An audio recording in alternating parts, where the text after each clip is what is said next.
Assalamualaikum warahmatullahi wabarakatuh. Bertemu lagi dengan saya Yoga Gunawan. Insya Allah kesempatan kali ini kita akan membahas mengenai piramida ekologi ya. Apa itu piramida ekologi? Piramida ekologi bisa diartikan sebagai susunan tingkat tropik ya. Kalau susunan berarti ada urutannya ya, menurut rantai makanan atau jaring-jaring makanan dalam ekosistem. Jadi susunan tingkat tropik ya. Tingkat tropik itu adalah tingkat pemanfaatan nutrisi maupun tingkat pemanfaatan energi oleh organisme ya. Nah, untuk apa sih fungsi dari piramida ekologi ini? Nah, piramida ekologi ini bisa difungsikan untuk menunjukkan perbandingan antara tingkat tropik yang satu dengan tingkat tropik yang lain. Jadi sebagai perbandingan tingkat tropik ya dalam suatu ekosistem. Nah, piramida ekologi ini ada 3 tipe ya. Yang pertama ada piramida jumlah, yang kedua ada piramida biomassa, dan yang ketiga ada piramida energinya. Kita akan bahas satu-satu ya, singkat saja. Nah, yang pertama ada piramida jumlah ya. Nah, piramida jumlah itu adalah piramida yang menunjukkan jumlah organisme pada tiap tingkat tropik ya. Jadi ini dikhususkan untuk menunjukkan ada berapa sih jumlah organisme dalam suatu ekosistem tersebut ya, baik tingkat tropik pertama maupun tingkat tropik terakhir, berapa jumlahnya ya.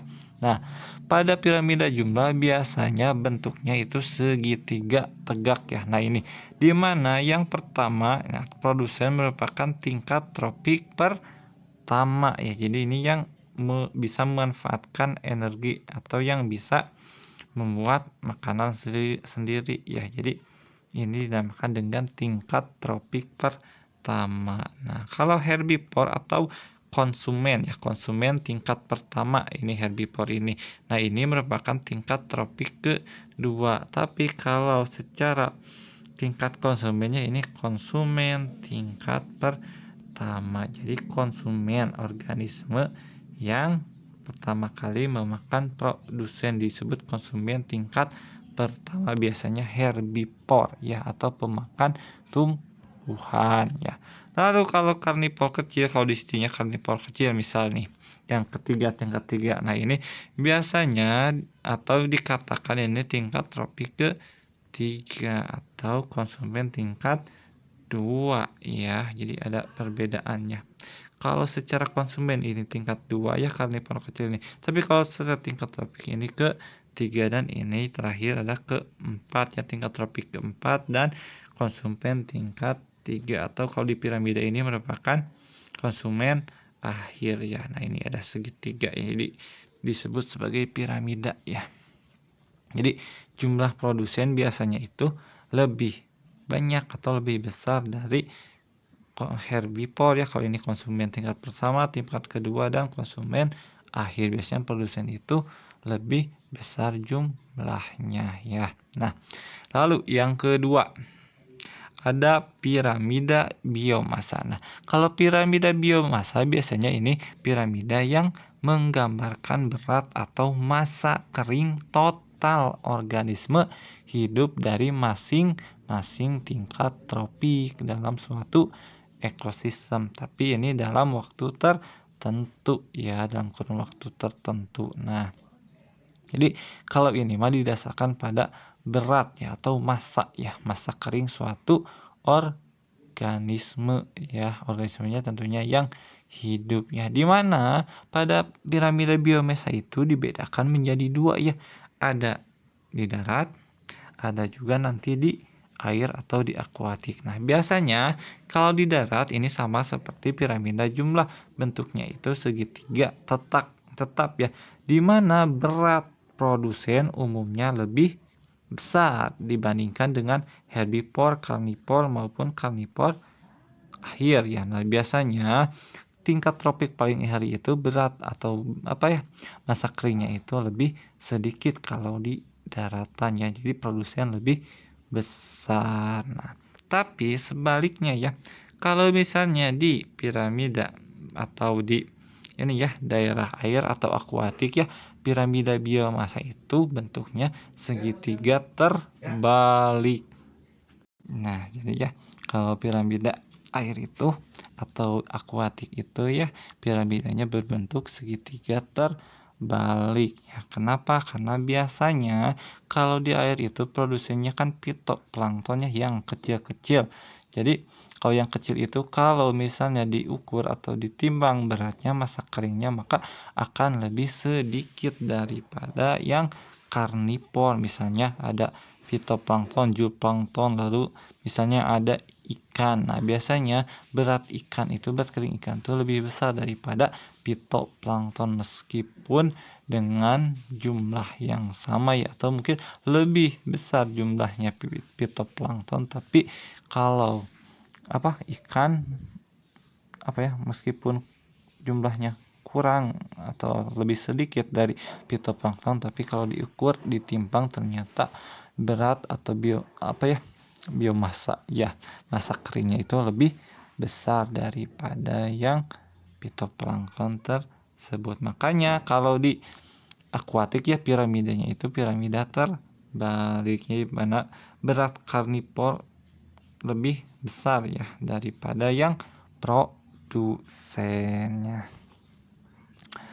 Nah, sekarang yang terakhir yaitu piramida energi ya. Nah, kalau piramida energi itu adalah piramida yang menggambarkan terjadinya penurunan energi pada tiap tahap tingkat tropik ya. Jadi ada penurunan energi atau pemanfaatan energi ya.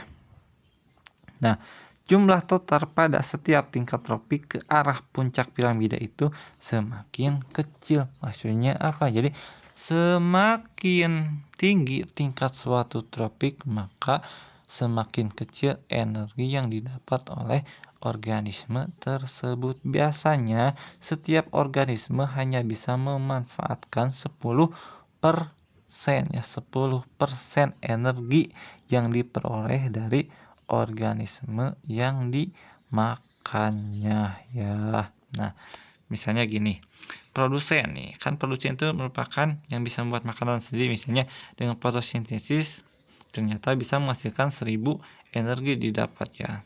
Apabila produsen itu dimakan oleh herbivore, ternyata herbivore hanya bisa memanfaatkan energi dari produsen sebesar 10% dari 1000, yaitu 100. Dan karnivor kecil 10% dari herbivore atau 10% dari 100, yaitu 10 energi yang bisa dimanfaatkan, dan begitupun seterusnya. Jadi hanya bisa 10% yang dimanfaatkan oleh organisme tersebut ya. Kenapa? Karena biasanya sebagian besar itu energi terbuangnya sebagai panas. Nah, dari ketiga piramida ekologi tersebut, nah biasanya piramida yang dianggap paling baik itu adalah piramida yang energi ya. Kenapa? Nah, sini yang pertama, tidak dipengaruhi oleh ukuran organisme dan kecepatan metabolisme organisme. Jadi piramida energi itu tidak dipengaruhi oleh ukuran organisme ya. Jadi karena hanya energi yang bisa dimanfaatkan, di mana hanya 10% ya.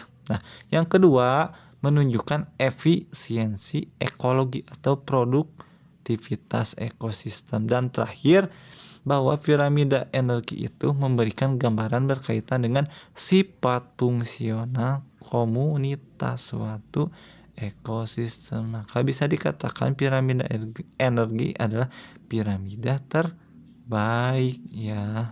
Nah, mungkin cukup sekian pembahasan mengenai piramida ekologi. Semoga bermanfaat dan selalu semangat dalam belajar. Assalamualaikum warahmatullahi wabarakatuh.